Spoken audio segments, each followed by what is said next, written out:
Y para analizar un poco más lo que significa esta votación y lo que podemos esperar los próximos días, vamos a conversar con el analista político Robert Valencia, quien está en Nueva York. Robert, muy buenos días. Y bueno, la votación, hemos dicho, fue aplastante a favor de publicar los archivos. ¿Por qué no le explicamos a nuestros televidentes qué pudo ocurrir para que los republicanos decidieran apoyarlo?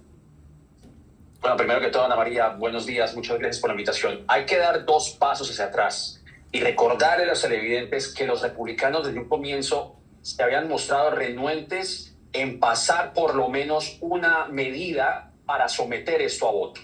Incluso devolvámonos hasta el verano de este año, junio, julio, cuando el presidente de la Cámara, de la mayoría en la Cámara Baja, Mike Johnson, envió a los representantes de vacaciones a mediados o a comienzos de julio, cuando regularmente el Congreso está en receso en agosto, con el fin de ralentizar y de dilatar y de posiblemente distraer la atención sobre los archivos Epstein.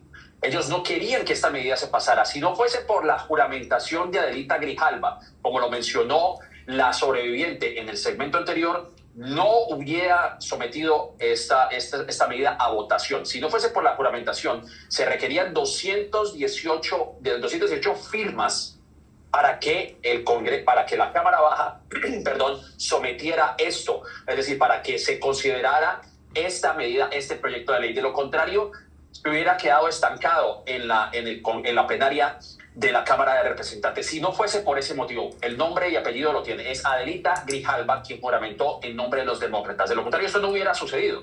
Ahora, yo creo que no solamente la presión de algunos miembros de la corriente MAGA, como es el caso de Marjorie Taylor Greene, que ha sido básicamente una voz disidente dentro de todo esto, también la voz de Lauren Boebert, representante de Colorado, escuchamos de otras figuras como la congresista Nancy Mace, que son acérrimamente magas y que se han unido a este pedido, no solamente dentro del Congreso, sino entre la opinión pública, para que estos archivos sean revelados. O sea que ahí hubo un gran cambio, pero hay que recordar, Ana María, que los republicanos estaban reticentes en avanzar en esta medida, y yo creo que eso se tiene que recordar.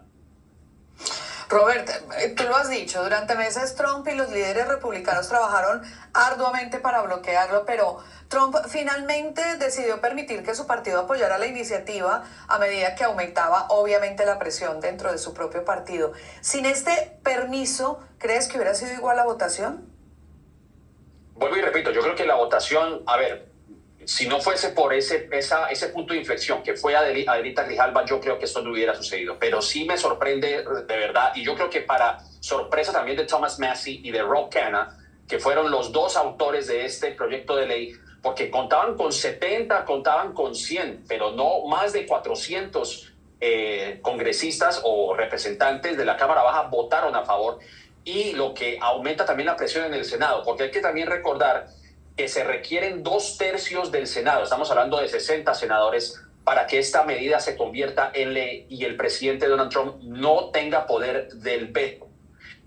Y esto sucede, Ana María, por una sencilla razón. Cuando tú construyes una historia por años, cuando tú mismo has prometido durante la campaña, y estoy hablando en el caso de Donald Trump, te prometió y fue a podcast, fue a figuras de la corriente de derecha como Joe Rogan, donde prometió que esos archivos iban a ser revelados, que no tenía nada que esconder. Y cuando se vio ya en un momento, cuando ya se convirtió en presidente y que la medida comenzó a tomar fuerza, y donde toda la corriente MAGA compró esta teoría de conspiración, más lo que se ha hablado del Pizzagate, donde supuestamente Bill Clinton o los Clinton tenían una organización de tráfico de menores, etcétera, pues la historia se convirtió tan grande que los mismos seguidores de Donald Trump le han exigido a que revele esos archivos. Ahora, yo sí quiero agregar una cosa que va a ser importante aquí, como lo mencionó John Molinares.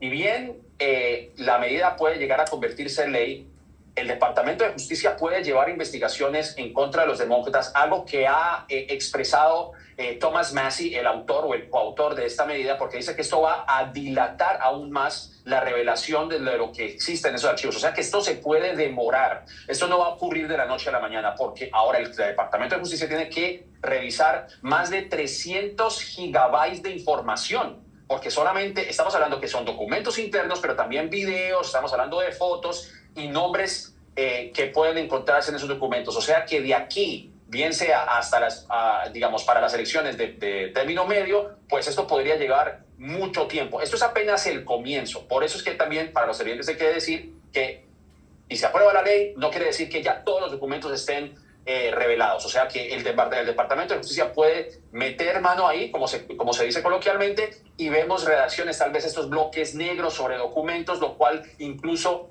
avivaría aún más estas teorías de conspiración, porque ahora la gente va a decir que aquí se está tratando de esconder algo. O sea que esto apenas es el comienzo de lo que podría ser una larga lucha para la revelación de esta información. Sí, claro, y la posibilidad del Departamento de Justicia de que alargue todo este tema y trate de ganar tiempo con esta publicación. ¿Es esta un triunfo para las víctimas? Y lo digo es porque como han pasado meses, como ha pasado tanto tiempo luchando, tratando, en fin, ¿se puede considerar este un triunfo? Sí, yo creo que es, bueno, un triunfo más que un alivio. Y hay que recordarle también a los televidentes que esto no es una investigación que se ha llevado a cabo de hace meses. Estamos hablando que estas investigaciones se llevan a cabo desde hace aproximadamente 4 administraciones, desde George W. Bush. O sea, estamos hablando de hace 17 años que muchos de esos documentos reposan en las manos del Departamento de Justicia y que ha ido pasando de administración en administración. Los tentáculos de Jeffrey Epstein se extienden más allá de figuras políticas, como lo acabamos de escuchar. Estamos hablando de Deepak Chopra, Larry Summers, como lo decía el presidente Trump, incluso figuras del estamento latinoamericano. Hay acusaciones de que el expresidente colombiano Andrés Pastrana también estuvo involucrado, donde también hubo miembros de la realeza británica incluidos ahí. O sea que estamos hablando que es un montón de información que está por revelarse, pero indudablemente es un triunfo para las víctimas. Saber qué fue lo que ocurrió y dar con los responsables de esto, pero sí, indudablemente, pues yo creo que esto representa un gran alivio para las víctimas.